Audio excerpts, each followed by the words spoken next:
It was just the most massive thing I've ever seen. To tell you the honest truth, I thought, well, we're the only ones left on this planet. Something's happened. We've missed something here. The fear that went in me when I seen it was just like the feeling. I'd say it was fear, but I've never felt that feeling before in my entire life. It's a weird feeling, like you can't explain it when you don't know. You feel like you're being followed, but you don't know what it is. We had two to our right, another one in front of us, another one to the left, and another one just across the road, shaking the daylights out of the tree. All we get was a big red eye. I remember waking up and looking at the end of the bed, and there was a figure there, almost insect-like, and then I blacked out. Welcome to the show, everyone. My name is Kade Moyer, and you are listening to the Believe Paranormal and UFO podcast. If you have had an encounter and would like to share it, please get in touch with me. My email address is believepod@gmail.com. If you enjoy the podcast, be sure to leave us a rating or review wherever you listen, and head on over to our website, believepod.com, and consider becoming a member to get bonus episodes and video content. Tonight I am joined by a man who really needs no introduction. It's a man who is a very, very close friend of mine, a man who I have shot multiple documentaries with now, and I am of course talking about Attila Kaldy. Attila, welcome back to the show, mate. Thanks for having me, Kade. It's good to have you back, and we'll just pretend like we weren't speaking for about an hour beforehand about all the projects that we are working on and all the fun geeky things that we love when it comes to the world of filmmaking. But mate, I got you here today to talk about our recently released documentary, Dark Truths, Hills of Silence, which has been released on multiple platforms, but I guess the easiest place that most people can kind of find that one at the moment is on YouTube. And an even easier way is if they go to believepod.com and just click on the little documentary tab, they'll be able to watch it for completely free at the moment, which is excellent because we've had, I think, about 40,000 people kind of view that on YouTube at the moment. So if anyone who's listening to this podcast and hasn't watched it yet, be sure to jump over there, check it out. I'll put some links in the show notes for this episode.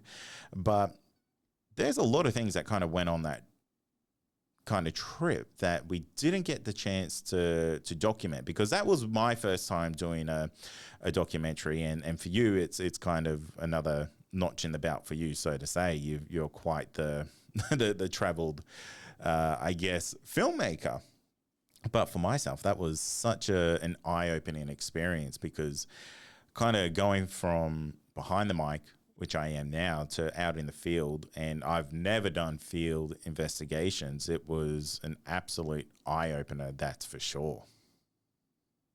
But it was also an experience, I think, that was well overdue for you to have too, because, mate, like you said, you're in the studio, you're listening to other people's stories, and I think experiencing some of these stories firsthand, I think, is very important, because you then get to see it from the reportee's perspective, and you can kind of connect with them. I feel that I think I have that same thing where, when I'm interviewing people, I can actually connect with them, because sometimes I can relate to them from a certain point of view or from a different level, but I can certainly connect with a lot of people that I interview, because all the experiences that you get when you're out in your field. And I mean, sometimes you go and nothing happens, but mate, when we start doing it for a long time, you tend to sort of collect all these experiences, and you're able to sort of share it with other people, and like I said, connect with the people who are telling the stories. Yeah, absolutely. And that's one thing that kind of blew my mind, is the fact that I got to go almost re-experience one of the I guess more monumental experiences that you've had in your life, because Hilland is this kind of well-known place in the podcasts. We've had multiple people come forward to share encounters of, UFOs and shadow people and things like that. And you are one of the very few individuals who've kind of had all those encounters in that same location. So to be able to relive those moments with you was, it was incredible. It was such an eye opener, and the fact that weird stuff is still going on to this day almost gave me the ability to relive those moments with you, almost in those same ways that you would have originally had them. And the crazy thing is that we were only there for 2 days, really. We had the third day planned, but yeah, illness unfortunately took the better of me, and we had to call it quits. But oh, yeah, I was looking pretty nasty when you were interviewing me down near the caves, near the river over there. I'm thinking, oh God, I look like the Elephant Man there. And that's what shingles does to you, doesn't it? But yeah, look, I can imagine what could have happened, like had we stayed there for an additional day or two, because that all happened within what, a span of 2 days or 2 nights, really. Yeah, 100%. And we were even dodging the weather to kind of get out there to go and shoot, because out of the entire year that we decided to go shoot, it decided to pour down with rain that kind of little bit of period that we decided to go out there. And we are so far out in the middle of nowhere that there's nowhere to really hide. You've got tens of thousands of dollars worth of camera equipment and recording equipment and things like that. And for us to capture what we did, I think it was a really cool experience, because we got to see some things that genuinely weren't making sense to the surrounding areas and things that were going on. Because one of the things that still kind of spins me out a little bit is just the amount of animal mutilations that was going on in such a small concentrated area. Yeah, I mean, I remember these animal mutilations back, crikey, like 10, 15 years ago when I was there. And most of them were just wild goats that were scattered over a region. And to be honest, and I think I also mentioned this in the documentary at the time, I really wasn't paying attention to the strangeness of the animal mutilations. We just thought, well, probably shot by hunters or who knows what, they died here, and that's it. So you didn't pay much attention. We were focused on the UFO phenomena because things were already happening when we got there, especially going back as far as 2001. And that's when things really got crazy for us when we first went there. And naturally, we were focused on the era phenomena side of things and not on animal mutilations. But reflecting back, I think that I should have paid more attention to that, because they're already the telltale signs of something unsavory going on in that region. Something was killing the animals, and it was almost sport-like, really. And especially the last time that we were there, you can tell that these animals weren't killed for food. They were ripped to shreds and left there. It was almost like a sport thing, like something was hunting these things just for the sake of hunting. Yeah. And that was the most bizarre thing about it, because these animals, they were kind of just torn to bits and left there to rot. And there was no scavengers coming to kind of pick these bones clean. It was kind of, these animals were just decomposing in the open air, and that was the only thing that was leaving the bones behind, that we were finding in like larger piles and in different areas. It wasn't, predators or scavengers are kind of picking at this thing. This thing's been torn to bits and it's left there till it rots away. And that's really bizarre in the bush, because the bush doesn't let anything go to waste. It almost like that area was void of life in general. And apart from, well, of course, you had the dead animals there, but it was just void of any kind of local fauna, because generally you would see that area sort of, I wouldn't say teeming, but reasonably active with some of the local wildlife, like wombats, you'd have rock wallabies there, possums and kangaroos and all that kind of jazz. But you hear nothing. And even at nighttime, that whole area is so damn quiet that your ear starts ringing. It's just unnaturally quiet. Yeah, it really is. And to be honest, I think the entire time we're out in that bush, and we were out in the bush basically non-stop for those 2 days, we saw one kangaroo, and that was it, and nothing else. And that is bizarre for an area like that, because there would have been, I reckon there would have been close to 30 dead animals in that one little kind of burrow area where we were. And to only see one actual living creature anywhere else, that's truly weird. Look, I know for a fact that that area does have animals, because over the years when I was going to Hill End, we had, like, you know, wild goats turning up at the campsite, chewing on the guy ropes of the tents, and we'd have kangaroos, and you'd hear the kangaroos in the distance. But this time around, it was completely dead, really. All the kangaroos seem to be congregating around the township of Hill End, and kind of sort of kept away from that region of the bridle track, maybe for a good reason. But certainly there's something going on down there. Yeah, it was really weird. And the fact that like the animal mutilations were kind of just the tip of the iceberg for some of the phenomena that we encountered, because unfortunately the cameras aren't as good as what our human eyes are, especially in the dark. And it's one of the things that we kind of we didn't get a chance to show a lot of that phenomena that we experienced, just because the camera equipment, the technology, even though it's 25 years later after you went and you experienced the same things, that technology, while it's advanced, it's still not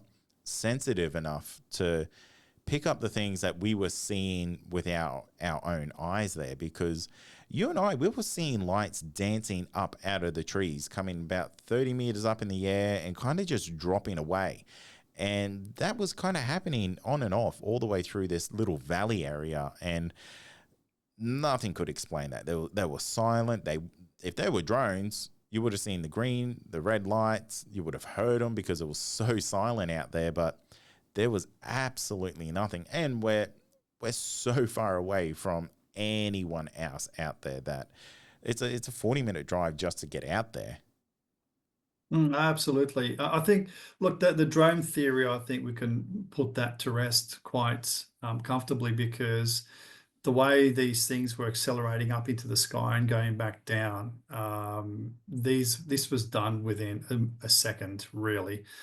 It was almost like a missile being shot up and then going back down again. It was at such speeds that any kind of conventional drone wouldn't be able to achieve those speeds. So, and 100%, like, they were at a distance at a mountain range where obviously they were taking off and coming back down, and they were so far away that, yeah, our cameras wouldn't have been able to pick those up. Even maybe if we had a time, but even time lapse, you'd only get a streak. And I mean, with a streak, I mean, what are you going to do with that? There's insufficient information in there. It's really nothing conclusive. All you see is a streak going up, and that's basically it. But certainly, I think there's a lot to be said with the sensitivity of cameras. I think we're getting there, but yeah, I think the problem was that they were too far away. 100%.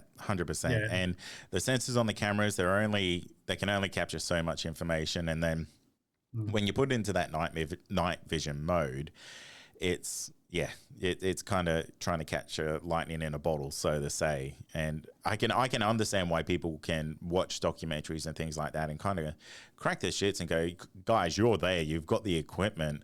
And I am so guilty of it myself. But putting yourself actually, I guess, behind the camera in those circumstances, you can really understand how hard it is to capture any kind of phenomena on camera, because at the end of the day, it's not there to put the show on for you.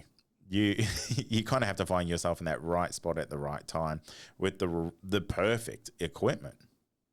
Exactly. And the other issue is that these things happen so randomly that you're unprepared. You could be doing an interview with someone on site, and all of a sudden things happen behind you, and you'll have one of the crew members screaming out saying, "Hey, look, there's a light in the bushes." By the time you turn over, adjust your camera, it's done. It's gone. So it's very, very difficult, especially when these things happen at random, and they don't tend to hang around for too long either.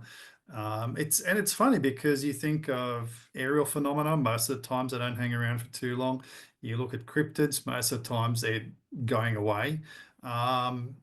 Anything, even anything to do with spiritual stuff, they appear and vanish straight away. So it's almost like you get a preview of what's around the area, but that's all you're getting, just a snapshot. And it's not even enough time for you to actually aim, because by the time you get over the initial shock, try to scramble and adjust your cameras, it's done and dusted anyway. So, you'd have to have, some really, really high tech stuff on a 360-degree angle 24/7 to be even have a remote chance of capturing something there. And Oh, then you need power supply, you need storage. I mean, you're constantly changing all that stuff. I mean, there's a lot of logistics that go with all this kind of stuff. 100%. That's exactly what I was going to say. You could have all of that, and at the end of the day, the biggest issue you're going to have is storage, because all these cameras, they all capture 4K, which is fantastic for people like us, but it's not so fantastic for your memory cards and your data storage, because that adds up really, really quickly. And that answers like one of those main questions of like, why don't you just keep the cameras rolling? And the honest answer is there's not enough space. There's not enough data available to do these things unless you have astronomical budgets and astronomical power supplies. 100%. And also time as well. I mean, how much time do you need to spend out there to be able to capture all this? Yes, we were lucky that when we went there and we had these experiences, but who's going to guarantee, or who's to say the second time around or third time around something's going to happen? You're not guaranteed. Nothing's guaranteed when it comes to the paranormal. Everything is at random. So yeah, it is tough. I mean, it doesn't matter how long you've been out there doing it. It is very, very difficult trying to capture evidence or trying to sort of capture the scene or the experience that people are having. Yeah, absolutely. And it really puts me in a much more understanding spot of how people just can't capture the moment when they're in it, because again, we have to power up the cameras have to turn on, then you have to point, you have to focus, you have to do all of this stuff, and the moment's gone by then. And that's only if you're in that sound mind to go, holy shit, something incredible is actually happening here, let me capture it. But look, I mean, as an independent filmmaker, and I'm going to ask you this question, how many things do you have to go through before you're actually ready to hit that red button? Oh, it's endless. It's endless. The list is endless, from audio to visual to power supply to making sure that the settings are right. Everything you got to go through this checklist before you even hit that red button and start recording. And it's crazy. And you got to go through that nearly all the bloody time. Yeah, because again, if you don't do the procedures properly, you'll miss what you actually want to get. Exactly. And it happens all the time. And all it takes is like one little bump of a cable and you've lost it. Absolutely. Absolutely. Mate, it's not an easy one, but it's certainly a lot of fun doing it, because otherwise we wouldn't be doing it, right? Yeah, 100%. It really is. And I tell you, it really gave me such an appreciation for people like yourself who actually go out there and do this, because there's people who go out there and investigate, and there's people who go out there and investigate and document it at the same time. And that just adds a whole other level of complexity on top of what you're already doing, because there is so many variables that can already happen in an investigation. When you put on top of that, functioning or unfunctioning, malfunctioning camera equipment, because that seems to happen when these Yep. types of things go on. As frustrating as that was, you know, it just kind of adds to that, like just that whole difficulty of everything that you're doing. And I don't know how you've been doing this for so long, because I know I was really cracking the shits with the cameras not working the way that they would work 999 times out of 1,000. But there's one time when you need it to work, they just don't. And I can imagine that's a very common occurrence when you're in these kind of weird and wonderful situations. No, naturally, like you have unnatural power supply drainage, you know, you have malfunctioning. But you know, the exciting part of this whole thing is that you start wondering, okay, what's going to fail now? Bring it on. Something's going to happen. I know it's going to happen. Something's going to break. Something's going to break down. You know, we're going to lose power or something. What's going to happen? So the anticipation's always there. I mean, look, a classic example, when we were up in Daintree filming, during the day, I found out that my sensor was clogged up with bloody mildew. The Yeah. black magic camera. Yeah. Yeah. So like $400 later, getting it fixed, you know, but we were on site, we were on location, and then I couldn't use that camera. Yeah. And it's just one of those things, as you say, that things always tend to go wrong. You just got to be prepared. And then, and this is what I've been telling people who I've been teaching over the years, and also my daughter, who's a documentary filmmaker, that at the early stages of her career, and I kept on telling her that editing and anything to do with filming is always about problem solving. Yeah.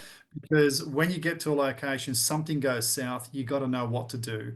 You just can't pack up and go and leave, because if you're hundreds of miles away or thousands of kilometers away, you know, there's no going back. Really, you've spent all that time, all that money, you're there in the moment.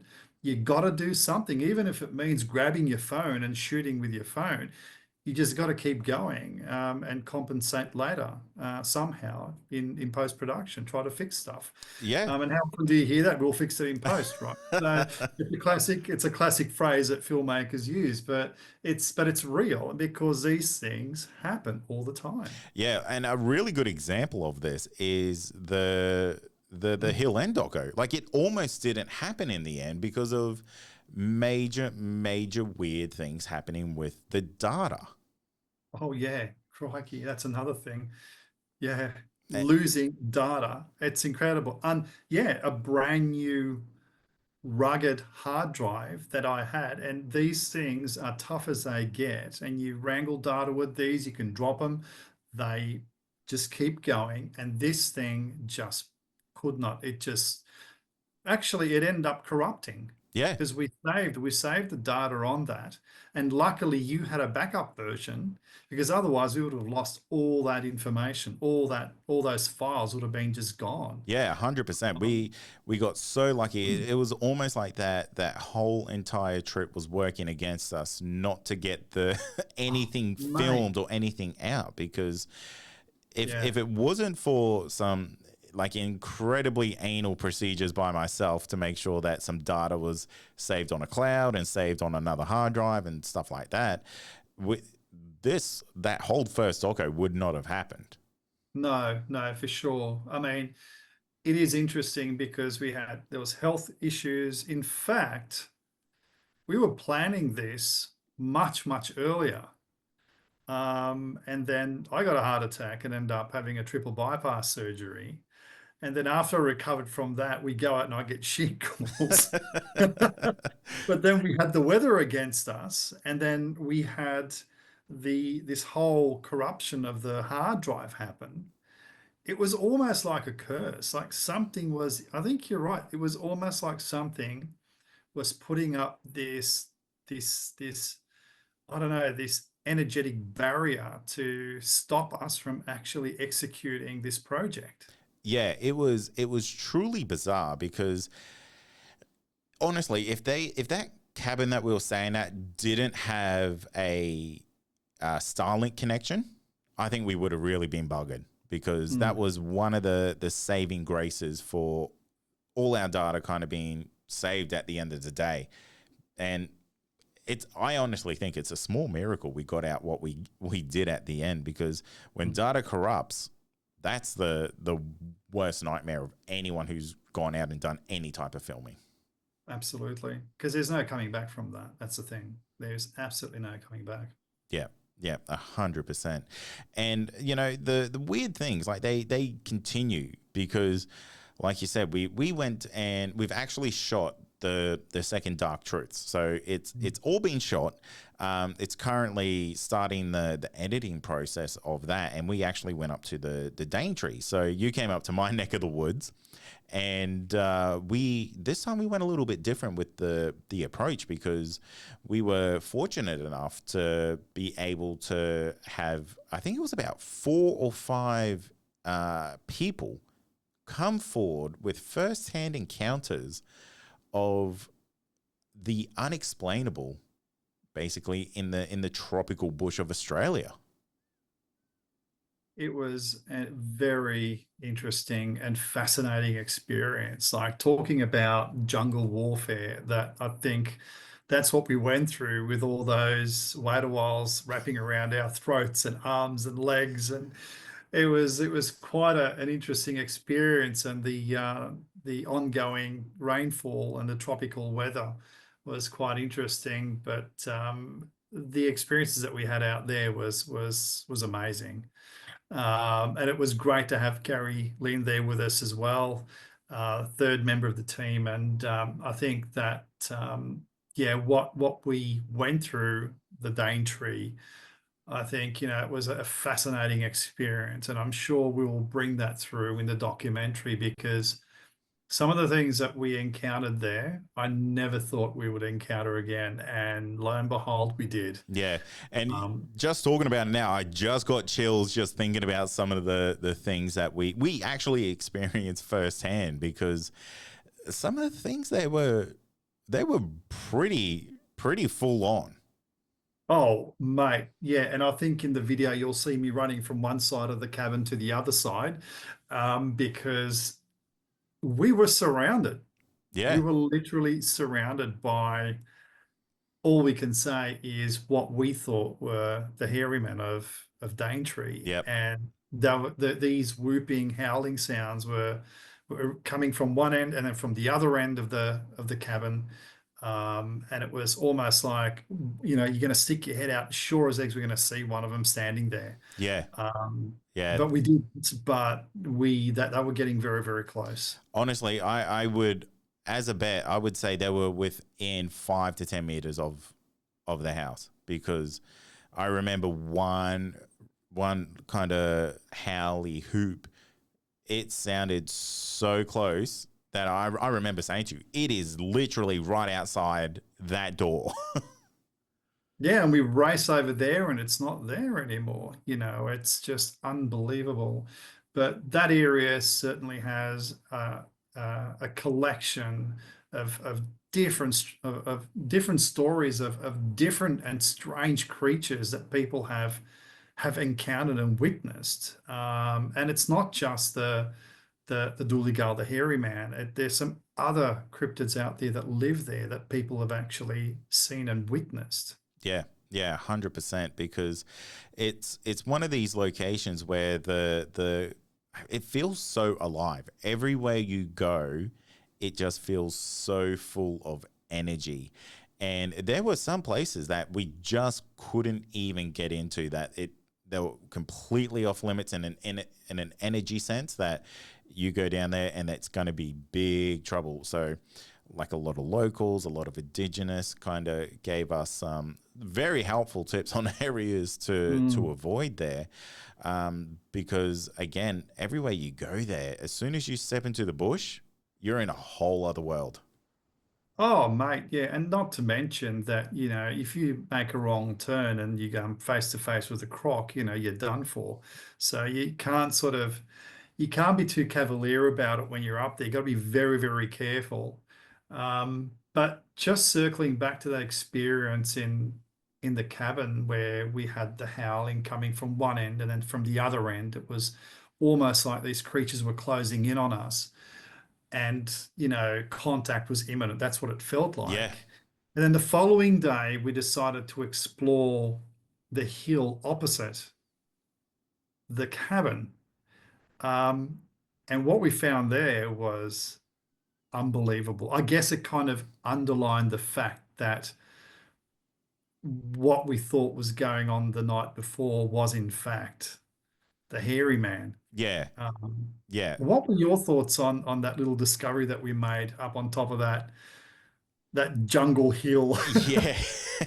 So just for context, if you want to walk even one centimeter into the Daintree bush, you got to be prepared to get cut to smithereens by the wait a while, because it is bloody thick in there. And I remember all the clothes I came back with, they were all torn to shreds. They all had to go in the bin because no chance of saving them. But I do. Sorry, just for the uninitiated who we don't know what a wait a while is. What is a wait a while? A wait a while is a hellish plant that you never want to you ever want to run into. Essentially, it's a large palm tree that kind of drops these vines down, and it has these massive kind of talons. They're not little barbs, they're talons that will grip and rip into you, and you can't go anywhere. Hence why they call it a wait a while, because it takes you a while to undo all the all the scarring that it's just done to you. Yep. But I know all about that. yeah, absolutely. And but yeah, kind of when we did go up that hill, that was really eye-opening, because we get up there and there's essentially these kind of grass-built nests overlooking where we were. And that for me, that was so telling, the fact that there's kind of hideouts there where something large could easily just blend in and disappear while keeping you in full view. It's kind of freaky, actually, because it really solidifies what happened to us the night before, because it makes me go, you have to be a gigantic creature to be able to even move through this area with ease. And the amount of structures that we found up on this incredibly steep hill, it was mind-blowing. It just goes to show that there was something intelligent in there hiding itself, so we couldn't see it, because we had thermal cameras, we had night vision cameras, we had every bit of technology to try to give us that upper hand, and nothing was showing up for us. No, I mean, some of the viewers might actually sort of, put the question up how something as large as a Bigfoot or a Yowie would be able to navigate through such dense forests, especially with these spiky vines that are dangling everywhere. And I honestly believe that they know that terrain so well, they would have their own paths where they would navigate, and leaving the vines for the folks like us to get tangled in. So it was quite amazing seeing those structures. And when I personally saw those for the first time, I was able to, I guess, compare those structures with what I saw with Yowie Dan when we were filming Track Search for Australia's Bigfoot in the Marramara National Park. Yeah. And we actually discovered very similar structures like that. These grass huts type, or grass hut type structures. And not only that, the way the trees or the broken branches were arranged was classical of these signposts that one would actually see when they're going into, the hairy man's territory. So it was as soon as you saw it, you knew exactly what was hiding out. Yeah, and that's really interesting, because, like, as everyone knows, I'm the microphone. I collect the stories. I don't go out there and chase the stories. And people like yourself, Gary Lynn, who are very versed in this kind of investigation aspect of the phenomena, it was really, really interesting to see how you guys were able to kind of identify all the trademark kind of happenings for potential Yowie activity. And yeah, it's kind of mind-blowing to think that was all kind of happening 10, 30 meters away from us. Yeah, absolutely. Yeah. Um, but there was so many other things that were going on, and one of the stories that really stood out for me is with one of the the store owners in Daintree, and their kids actually saw this massive creature that was the size of a cow, but looked like they thought it was a pig, but it was all black, and it was Yeah. had this big hump on its back, and it was virtually just walking on the side of the road. There was no other traffic. This was, I think, just before it went dark, and they saw this massive creature on all fours going into the bush.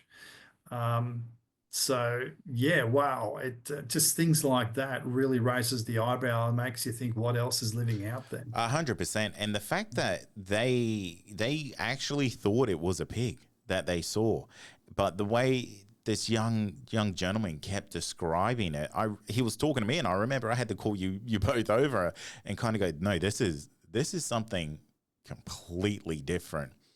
And he said that this thing kind of had a roar like a lion, and and I'm thinking, young fella, this is not a pig.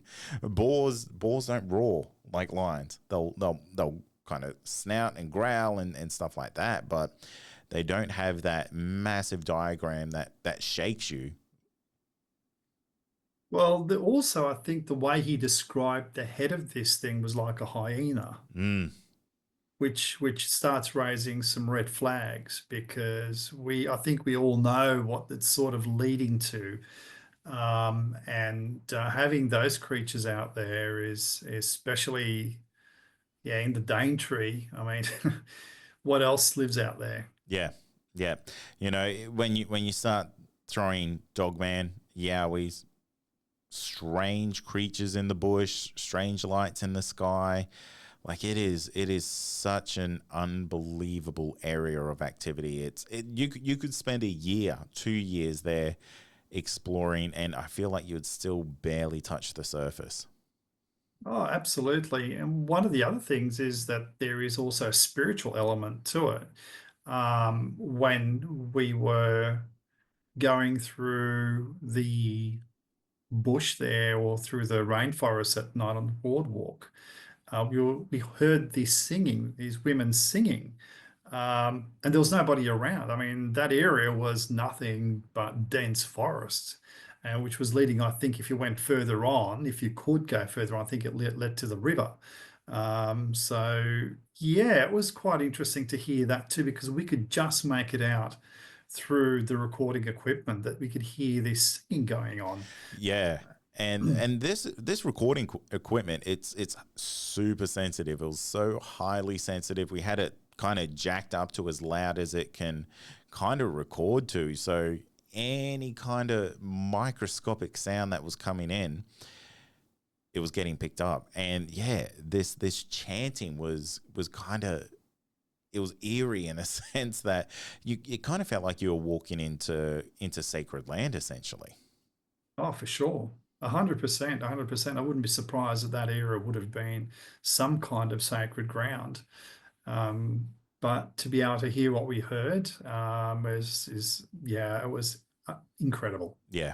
Yeah. So not to give too much away, but we are well No. and truly about to start the the editing process of that. So we've just done some prelim editing styles on that, and we're kind of locking down something there. But the production value of this one is, if you thought the production value of Dark Truths 1 was good, this is going up to 11 on the on the scale, because we had a bigger team, we had kind of more opportunities to set up some actual discussions, and the stories that we've collected from there it's mind blowing. I think it's really going to open a lot of people's eyes, because these small town communities, they are.